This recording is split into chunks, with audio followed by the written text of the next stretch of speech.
Recently UK government ने एक बहुत बड़ा डिसीजन लिया है, जिसे सुनने के बाद शायद आप में से बहुत सारे लोग ये बोलेंगे, क्या सच में ये डिसीजन यूके गवर्नमेंट का है? बिकॉज ये बात हम लंबे समय से नोटिस करते हुए आए हैं।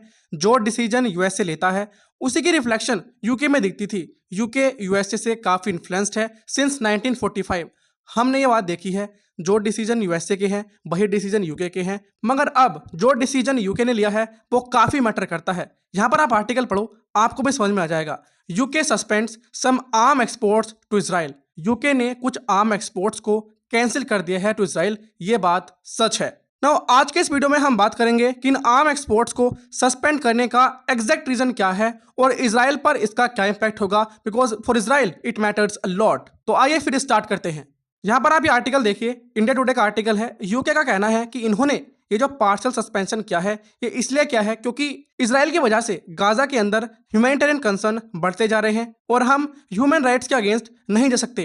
क्या आपको लगता है कि सच में यूके ने जो पार्शियल सस्पेंशन है इसलिए क्या है? बिकॉज गाजा के अंदर ह्यूमैनिटेरियन क्राइसिस चल रहे हैं। यहाँ पर आप देखो, इस टाइम पर यूके और इजराइल के बीच में 350 एक्सपोर्ट लाइसेंस एग्जिस्ट करते हैं और रिसेंटली ये जो यूके गवर्नमेंट ने पार्शियल सस्पेंशन क्या है आर्म एक्सपोर्ट लाइसेंस का, वे बस 30 है आउट ऑफ 350। यानी अब भी इजराइल और यूके के बीच में 320 एक्सपोर्ट लाइसेंस एक्टिव है। ये जो 30 एक्सपोर्ट लाइसेंस यूके ने सस्पेंड किए हैं, इसमें बेसिकली ड्रोन्स और फाइटर जेट्स ही इंक्लूड थे। मगर अब भी F-35 फाइटर जेट्स के पार्ट जो यूके के अंदर बनाए जाते हैं, इन पार्ट्स को यूके अब भी इजराइल को एक्सपोर्ट करेगा, जिनका इस्तेमाल इजराइल एक्सटेंसिवली करता है गाजा में अटैक करने के लिए।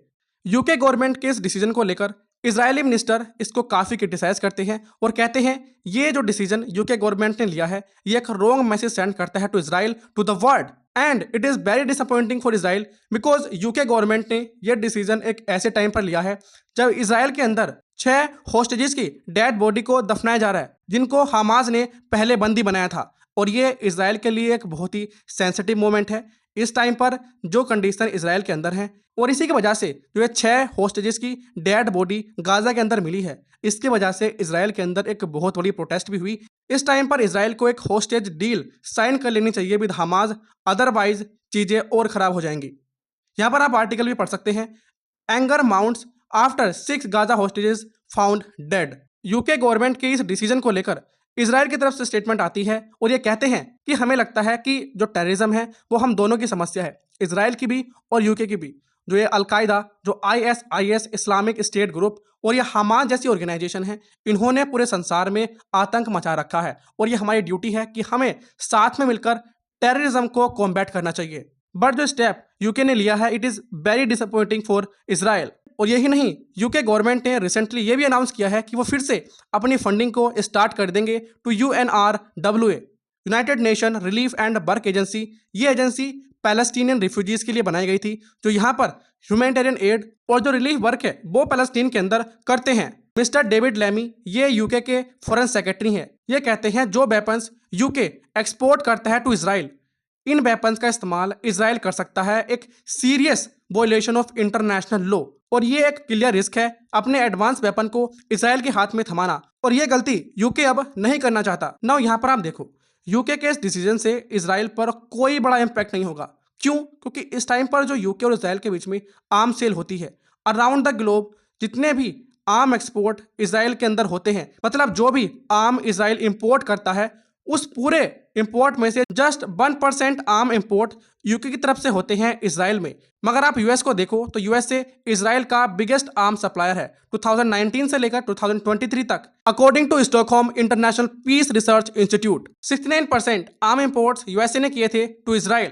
यहाँ पर मैं आपको एक बात बता दूं, ये जो डिसीजन यूके ने लिया है, भले ही ये मिलिटरीली इतना ज़्यादा मैटर ना करे, मगर पॉलिटिकली ये बहुत ज़्यादा मैटर करता है, क्योंकि लंबे समय से यूके इजराइल को सपोर्ट करता आया है, चाहे वो मिलिट्री की बात हो या फाइनेंशियल जो एड होती है, उसमें भी यूके ने बढ़ चढ़कर इजराइल को सपोर्ट किया है। मिलियंस ऑफ डॉलर यूके ने इजराइल को दिए हैं। मगर at this point of time जिस तरीके से यूके ने कुछ आर्म एक्सपोर्ट्स को सस्पेंड कर दिया है टू इजराइल, ये बहुत ज़्यादा मैटर करता है जियोपॉलिटिकली। देखो, ये कोई नई बात नहीं है कि यूके पार्लियामेंट के अंदर जो आर्म एक्सपोर्ट यूके करता है टू इजराइल, उसको सस्पेंड करने की बात चल रही है। जब कंजर्वेटिव पार्टी पावर में थी यानी ऋषि सुनाक पावर में थे तो उस टाइम पर भी यूके पार्लियामेंट के अंदर ये बात चल रही थी कि जो आर्म एक्सपोर्ट यूके करता है टू इजराइल उनमें से कुछ आर्म एक्सपोर्ट्स को सस्पेंड कर दिया जाए, मगर ये उस टाइम पर नहीं हुआ और अब लेबर पार्टी ने इस बड़े डिसीजन को ले लिया है। इनका कहना है कि भले ही हम इन 30 आर्म एक्सपोर्ट लाइसेंस को सस्पेंड कर रहे हैं, मगर अब भी जो यूके की पोजीशन है टू इजराइल उसको सपोर्ट करने की वो हमेशा वही रहेगी जो पहले थी। हम हमेशा इजराइल को सपोर्ट करने के लिए तैयार हैं। देखो अभी तो यूके ने 350 आर्म एक्सपोर्ट लाइसेंस में से 30 आर्म एक्सपोर्ट लाइसेंस को सस्पेंड किया है, मगर आप देखोगे यूके पार्लियामेंट के अंदर ये बात तेजी से फैल रही है कि जो आर्म एक्सपोर्ट यूके करता है इजराइल को उनको कंप्लीटली बैन कर देना चाहिए। और इंटरेस्टिंग बात तो ये है, अमनेस्टी इंटरनेशनल के चीफ एग्जीक्यूटिव सच्चा देशमुख ये बात कहते हैं जब यूके की गवर्नमेंट जो यूके की पार्लियामेंट है उसके अंदर सारी बात फैल चुकी है, यूके के अंदर जो लोग हैं जो यूके के पार्लियामेंट के एमपीज हैं ये बात समझ चुके हैं कि जो वेपन्स यूके सप्लाई कर रहा है टू इजराइल इसका इस्तेमाल करके इजराइल एक वॉर क्राइम कर सकता है, तो क्यों यूके की गवर्नमेंट इन बाकी के 320 आर्म एक्सपोर्ट लाइसेंस को एक्टिव करे हुए है। इन्हें भी जल्द ही यूके गवर्नमेंट को बैन कर देना चाहिए। इवन इसके वजह से यूके के अंदर कई बार प्रोटेस्ट भी देखी गई हैं। ये आर्टिकल 6 जुलाई सन 2024 का है। 6 जुलाई सन 2024 के आसपास यूके के अंदर एक बहुत बड़ी प्रोटेस्ट हुई थी जब लेबर पार्टी पावर में आई ही थी, और ये प्रोटेस्ट इसलिए थी कि जो आर्म एक्सपोर्ट यूके कर रहा है टू इजराइल उसको बंद कर देना चाहिए। यूके गवर्नमेंट ने ये डिसीजन ले तो लिया, मगर इसके वजह से यूके को क्रिटिसिज्म फेस करना पड़ रहा है कि यूके ऐसा कर कह सकता है। पर मैं आपको एक बात बता दूं, यूके गवर्नमेंट ने ये जो डिसीजन लिया है ये इतना भी बड़ा नहीं है, क्योंकि 350 आर्म एक्सपोर्ट लाइसेंस में से बस 30 आर्म एक्सपोर्ट लाइसेंस को यूके ने कैंसिल किया है। मतलब अब भी 320 आर्म एक्सपोर्ट लाइसेंस यूके और इजराइल के बीच में एग्जिस्ट करते हैं, जिसकी वजह से अब भी इजराइल बहुत ज़्यादा ह्यूमैनिटेरियन क्राइसिस गाजा के अंदर फैला सकता है। देखो अगर मैं अपनी बात करूं तो मुझे लगता है कि यूके गवर्नमेंट ने ये जो डिसीजन लिया है ये पल्ला झाड़ने के लिए लिया है। अगर इजराइल कोई बड़ा वॉर क्राइम कर देता है इन गाजा, उसके वजह से जो क्रिटिसिज्म आएगा वो वेस्टर्न कंट्रीज पर भी आएगा, क्योंकि वो लंबे समय से इजराइल को आर्म एक्सपोर्ट कर रहे हैं और उस टाइम पर यूके इजीली कह देगा देखो हमने तो पहले ही अपने कुछ आर्म एक्सपोर्ट को पहले ही कैंसिल कर दिया था इजराइल के साथ। आई होप आपको आज का वीडियो समझ में आया होगा।